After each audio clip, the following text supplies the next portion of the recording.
చేతుల్లోకి వచ్చేసింది ఈ గ్రంథాన్ని పక్కన పెట్టేసి ఎంతసేపు కూడా ఫోన్లో షార్ట్ మెసేజ్ ఒకటి చూడడం. అమ్మయ్య, ఈరోజు ఏమి వినేసాను, నేను వాక్యం వినేసాను. సాయంకాలం మళ్ళీ ఒక షార్ట్ మెసేజ్ వినేసాను, ఈరోజు అంతా ఏమైపోయింది, నేను వాక్యం వినేసాను అనుకుంటే, నీ భక్తిని అలా సరిపెట్టుకుంటే కాదు.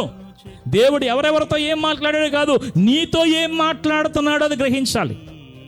హల్లెలూయా చెప్పండి. దేవుడు ఎవరితో మాట్లాడుతున్నాడు? నీతో ఏం మాట్లాడుతున్నాడు? మీరు గమనించండి, దేవుడు మీతో నాతో ఏం మాట్లాడతాడు? మీతో నాతో ఏం మాట్లాడతాడు? ఆలోచించారు ఎప్పుడైనా? దేవుడు మీతో నాతో ఏం మాట్లాడతాడు? నువ్వు బాధగా దిగులుతో ఉన్నావు అనుకో, ఏమంటాడు దేవుడు వచ్చి? ఏడువు, నీ బతికింతే అని అంటాడా?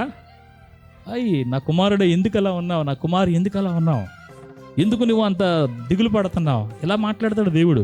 ఒక మంచి స్నేహితుడిలాగా ఆదరణనిస్తూ దేవుడు మాట్లాడతాడు. హల్లెలూయా. ఏమండి, ఒకవేళ దేవుని సముఖంలో నువ్వు నమ్మకంగా విశ్వాసంగా దేవుని సందులో ముందుకు సాగిపోతున్నావు అనుకో, దేవుడు ఏం మాట్లాడుతున్నాడంటే, ఇలాగే ఉండమ్మా, ఇలాగే కొనసాగు, ఎక్కడ కూడా యథార్థతను విడిచిపెట్టుకో, ఇలాగే నమ్మకంగా కొనసాగు, ఇంకా పోరాడు. నువ్వు దేవుడు ఎప్పుడు ఏం చేస్తూ ఉంటాడంటే, నువ్వు పోరాడుతున్నప్పుడు ఇంకా నువ్వు కష్టపడాలి, ఇంకా నువ్వు ప్రయాసపడాలి. ఈ లోకం శాశ్వతం కాదు. నా దగ్గరకు వచ్చే రోజు ఉంది కదా, ఆ రోజు నీకు కష్టాలు ఏమి ఉండవు. అంతవరకు కూడా నా కోసం నువ్వు సాధించు. ఏమంటే దేవుడు మనతో చాలా ప్రేమగా మాట్లాడతాడు, చాలా మృదువుగా మాట్లాడతాడు. దేవునికి మహిమ కలుగును గాక.